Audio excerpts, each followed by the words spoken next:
Buenos nachos, amigos. I'm Radical Petey Rave. Here with Record Breakers, the podcast.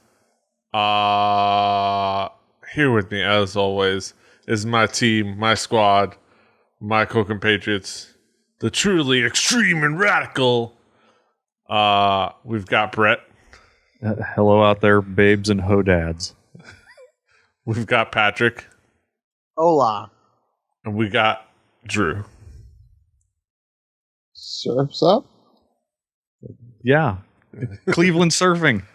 Yes. Dude, nothing's quite as tubular as the tubes out on Lake Erie? Yeah. When it's not on fire. It only caught fire once. You think it caught fire like every 5 years. Yeah, okay, it's water. It's not supposed to burn. You know what? Smoke on the water. It's kind of the opposite. Yes, indeed. Let's all do that song. Let's all grab our guitars and go bam, bam, bam. Something like that. Something like that. We're here to talk about music. We're talking about music as we do every week. This provider of said music, as I play with things in front of me to fidget with, is me.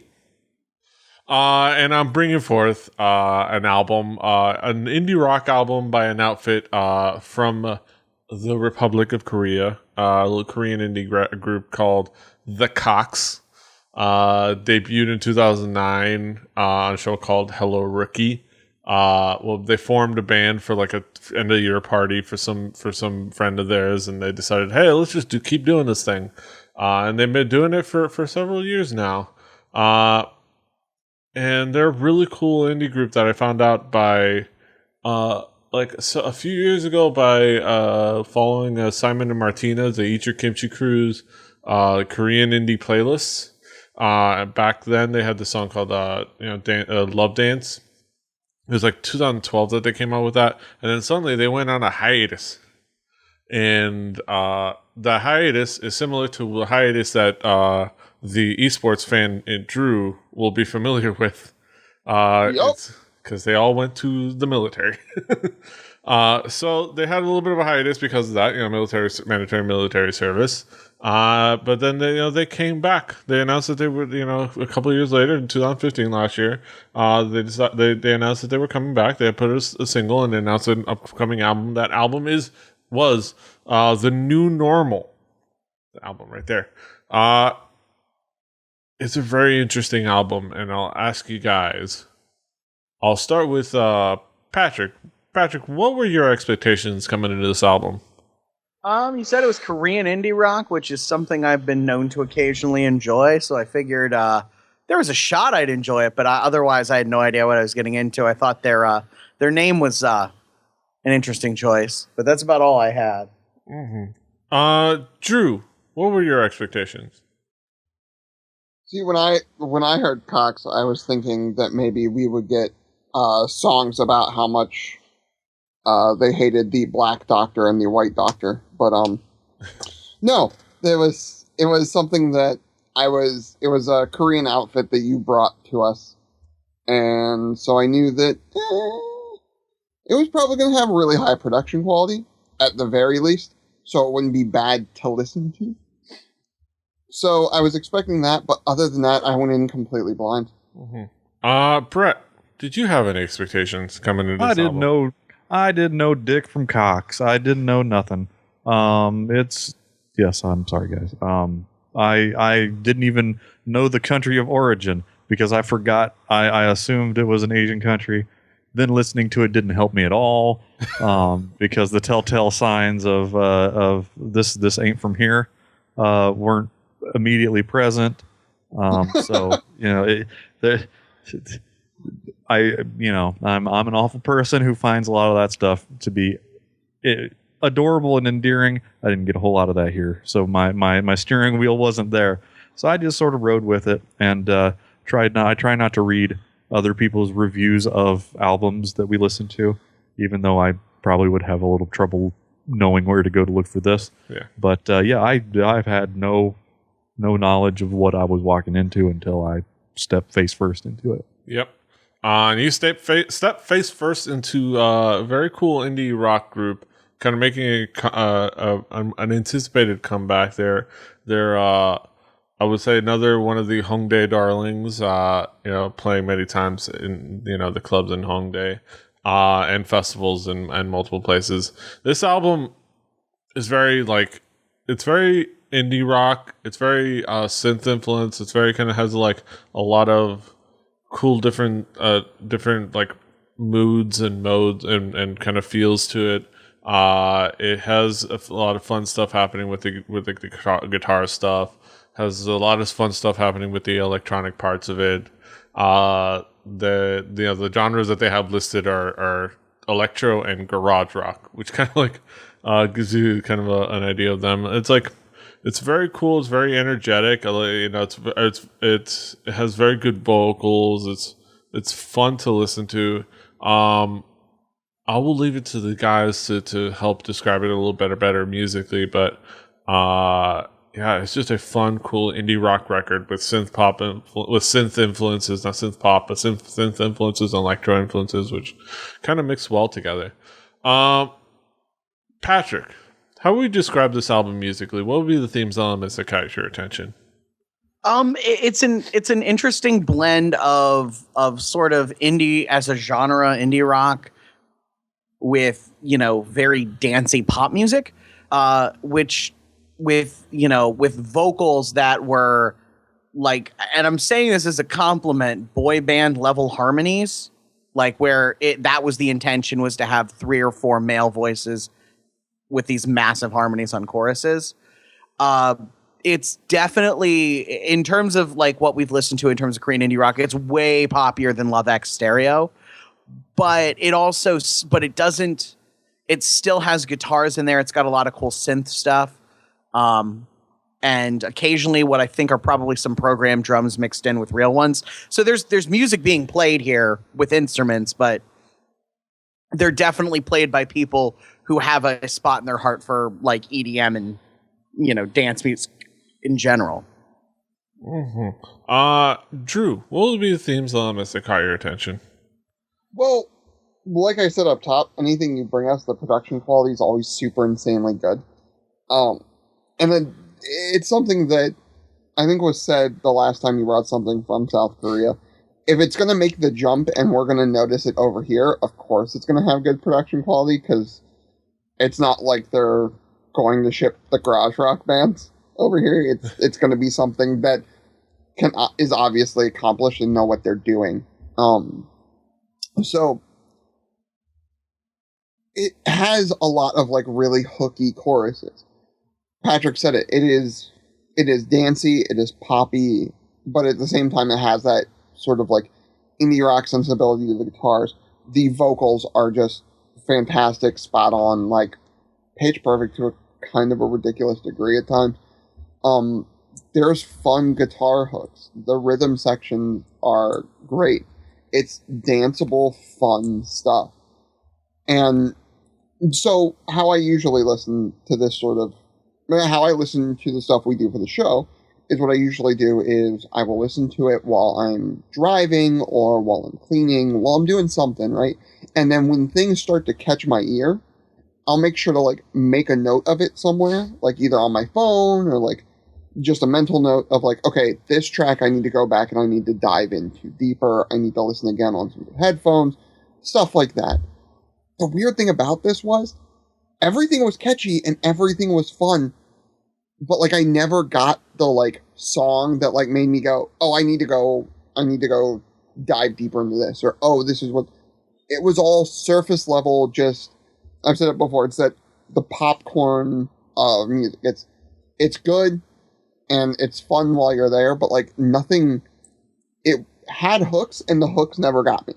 I never got caught, but it was still something that was just fun to listen to. Like, it's a really, like, I really don't know how to react to this record as a whole. Like, because it's like, at one time, like, I really enjoyed everything that I heard, but at the same time, I'm like, nothing was super memorable. So it's like, it's weird. Yeah. Weird. Brett, what would be the themes elements that caught your attention? Well, from the get-go, they got my attention by having this filtered and unpleasing guitar sound that I really liked. There's a very glassy brittle. They had some effects on their instruments that were not what you would normally hear for a lot of reasons, but it worked. And they had a bunch of really fun beats to their songs, from like straight up punk beats to like disco dance.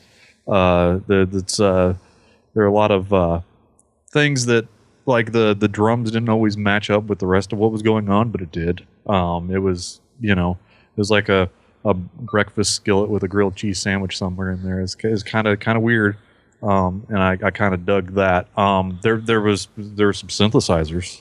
Yeah. Let me tell you about some synthesizers. There were synthesizers. We're talking like Capcom fighting game synthesizer stuff going on, which is great. And they have they had at least one song that made me pump the brakes and be like, oh wait, hold on a minute, wait, hold on. Let's go back and scrub backwards on this a little bit and make sure I'm actually listening to the correct album. They definitely they crossed the Rubicon about 90% into the album. So it was there's a lot going on. Yeah, there's a lot going on. And going to like different interesting tracks. Talk about some of the key tracks. It starts off with a cool track. Starts off right off the bat with that affected guitar on Zeitgeist. You're doing the record breaker thing, Zeitgeist, with that affected guitar, with that kind of that riff on that guitar, and kind of has this cool build up with like the verses, and kind of going up to the I guess the drop again, that pop sensibility, that EDM sensibility, the build up to the drop, and the drop being the driving like strum rock, like pump your fists like hook, which like just energizes me every time I listen to it. Like it's just like if you're driving your car, it'll make it shift up like just automatically. At least it would to me if I drove. Well, I was going to ask. I was like, you bought a car?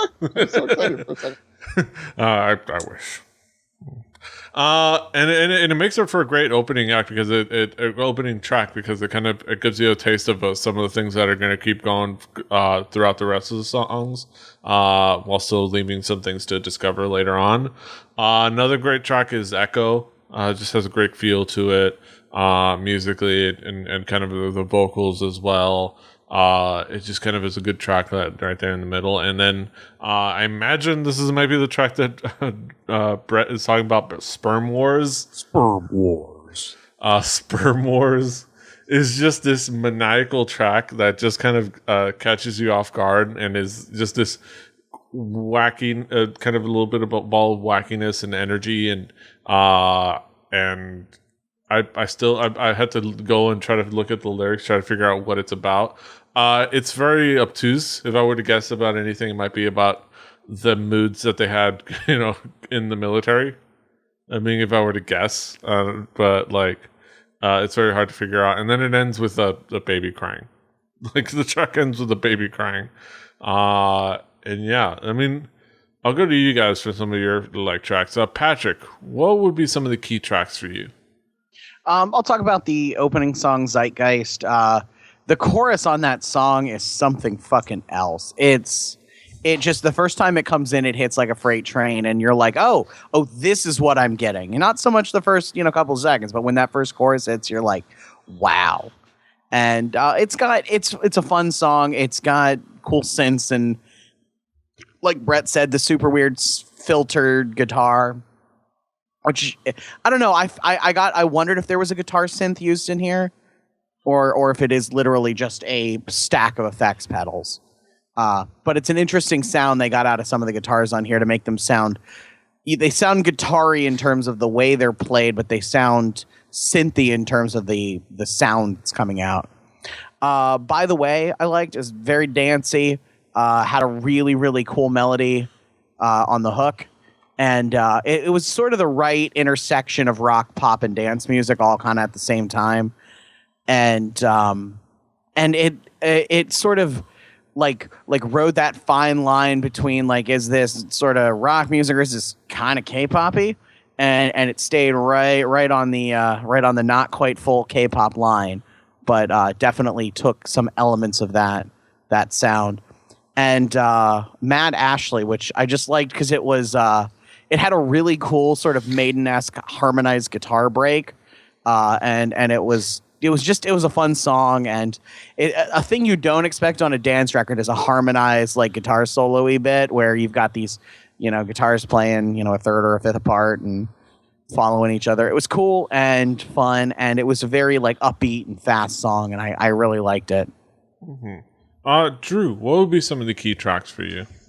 Well, Zeitgeist, as everybody said, starts off really, really solid. I like any song that like sort of builds on like a piano sort of sound, and builds up.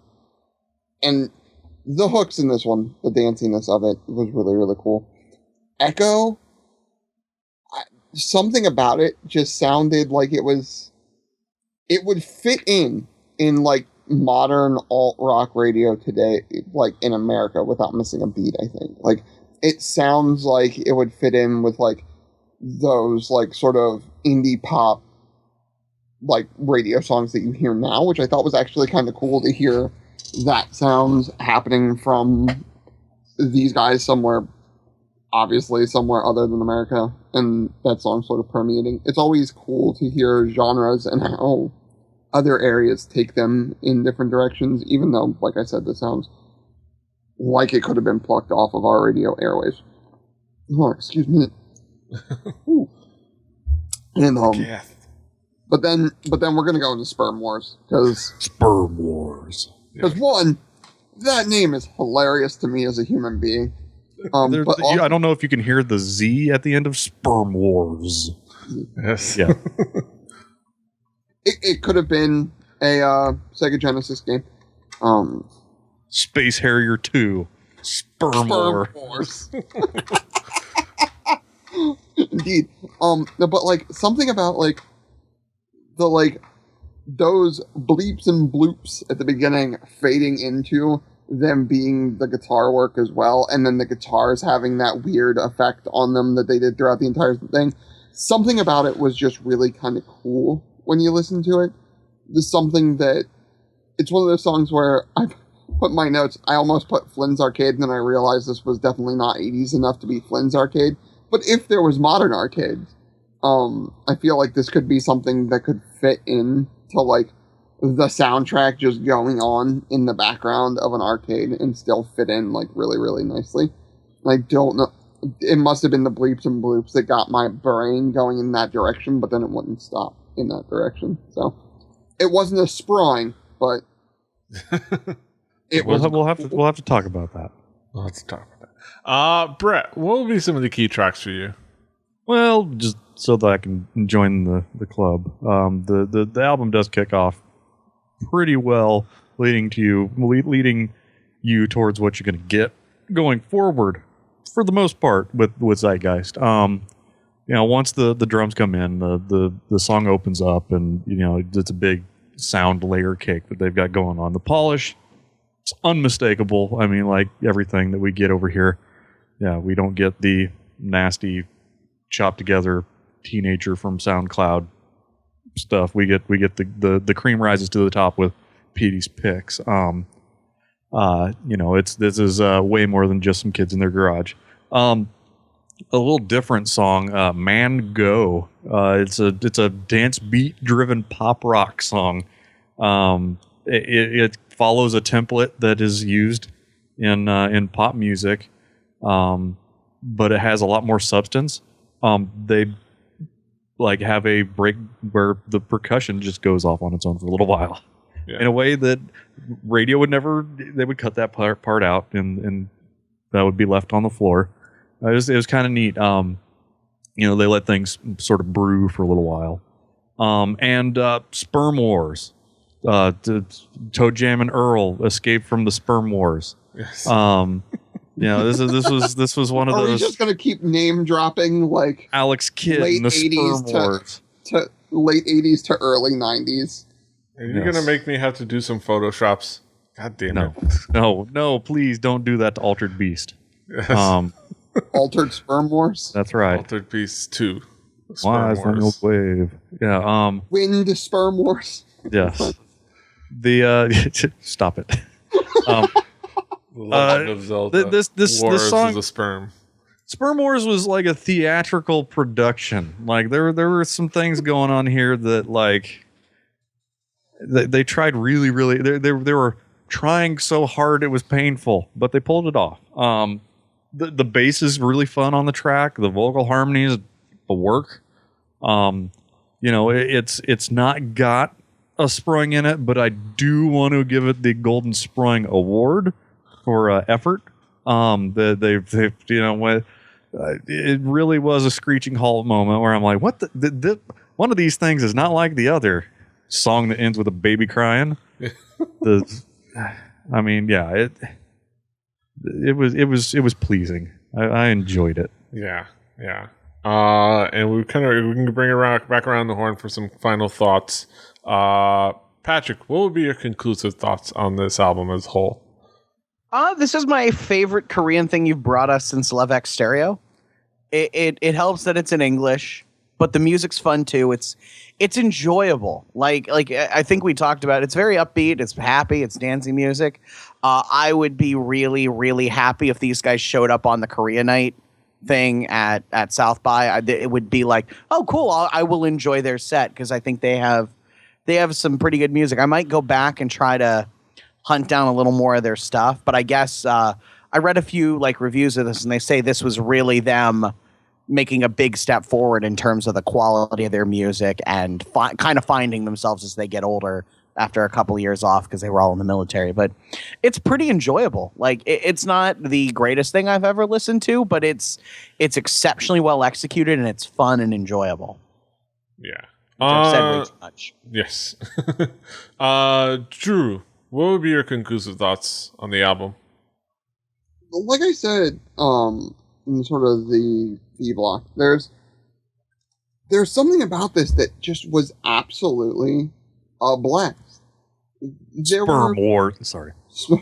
Sperm Wars and everything else. No, but there was things about this that was an absolute blast. But like I said, it was one of those things where like there were bits and pieces where sometimes I was like, oh, that was kind of cool, or that was kind of cool, but like it wasn't. It had hooks, and it was very much written around the dance hook. And usually you expect those hooks to sort of grab you. I'm not going to do it while I'm talking. For sure, you video listeners. Or video listeners? Yes. For those people who use a YouTube video as only audio. Yes. No, but like, you expect it to be something that you are humming later, and while my toes were tapping and while I was grooving, it wasn't something I ended up humming later, which is not usually what happens when it's this type of like hooky, fun dance music to me, and I'm not sure why that was. But they are a band that's, to me, something that I would go back to. Their next album I might dive into when it comes, and might go back and search out their other stuff when they were younger and not after being in the military. Because I know how much that just sucks for folks in the South Korea that have to come back to entertainment careers after the military, and how like that can definitely change. So I would like to see like what they were like before, and like what the difference was after the hiatus. So. Kind of like Elvis. Yeah. I mean, some people. You can if you can dodge a draft, you can dodge a ball. Yes. But yeah, Brett, what would be your conclusive thoughts on the album?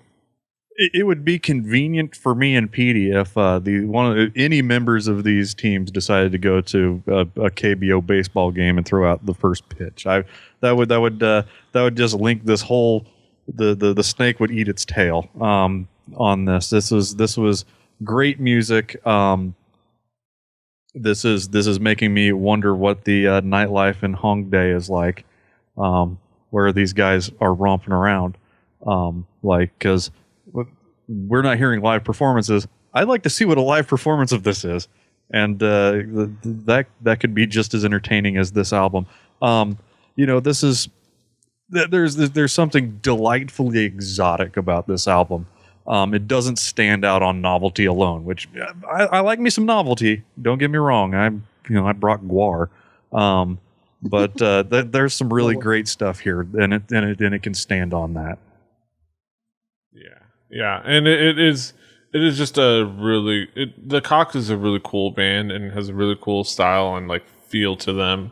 They're really good musicians, and they're a really good fun band. Like they have good sense.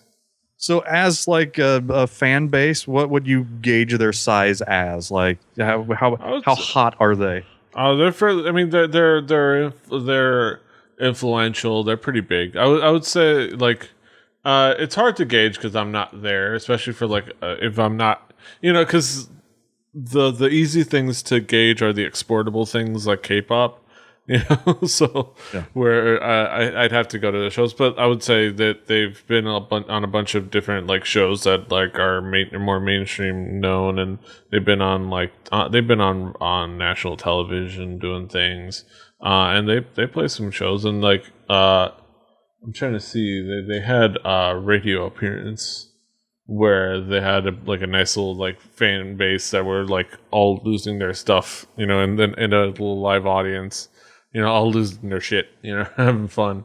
Would those be radio viewers? Those would be radio viewers because quite many. Actually, that's a funny thing. Several Korean radio shows do like a live video feed. I don't know if it's a webcam or I don't know where you watch it, but they all have like a live cam, and it all looks like it's like it's not a TV studio. It literally looks like it's all being set up like by somebody on OBS. But like where they're just frantically creating like these scenes like where they crop a certain shot depending on like who they have as a guest. But it's a very interesting thing. You found your life's calling, Petey. That could be you. You could be that guy on OBS. Yes, but it's fun. It's cool stuff. But yeah, the Koxx are a fun band. They're a cool band. Like this album is fun to listen to and cool, and has a lot of things to kind of like let flow over you musically and kind of get lost in. But it's not too heady. It's still just fun and airy and has pop sensibilities. So it's definitely worth checking out and enjoying where you can find it. But it's not hard to find because you just have to go to a different place rather than your regular places. Yeah, you won't find the proper Koxx when you go. You'll find something completely different.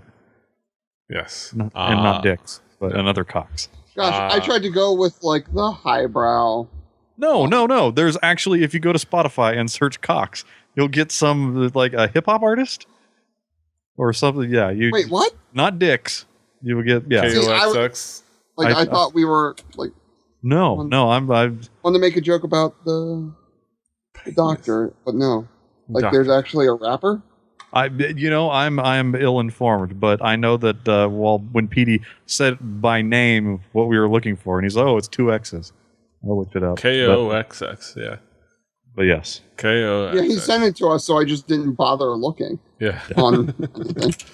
I've got to look on Google Music and find the rapper. Wait, I found an album called I Love the Reggae. Okay, sorry. Hip hop, maybe not. But reggae artists, yes. I Love the Reggae by Koxx. Yes. It's not that guy. It's a band from Korea. I might have to bring him later. Yes. Just so we can ruin our SEO. Yes. Yes, sir. But yes. Fun, enjoyable music, and I think y'all should check it out at least once. It's worth the experience. And that's all I have to say about that.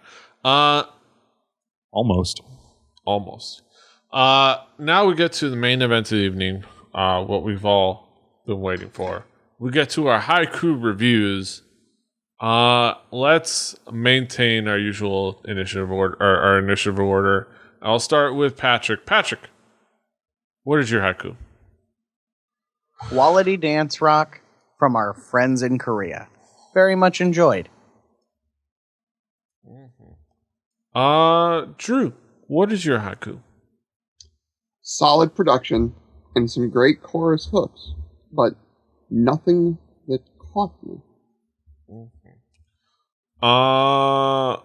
Brett, what is your haiku? Something fresh and new from some folks I've never heard. Delightfully fresh. I used fresh twice. Fresh. That's how fresh that is. The fresh Double maker. fresh. Is it? It's fresh to death. Yes. Right. I'll throw mine in. Synthy indie rock with undeniable spunk and coolness to boot. Sperm Wars. Spunk. No. I did not. No pun intended on the word spunk. All right. Just throwing it out there. It was just a happy accident. Just like many of us were. I don't know. I know I was. Those are our haikus. Those are our thoughts on the Koxx. You cannot find it on the Spotify playlist, but you can find it. You can love the reggae if you can find that. There's a couple places probably you can find it. But the primary place I'll go ahead and let you guys know about, and I'll throw it in the show notes, is Vinyl. Vinyl.com. BAINIL.com.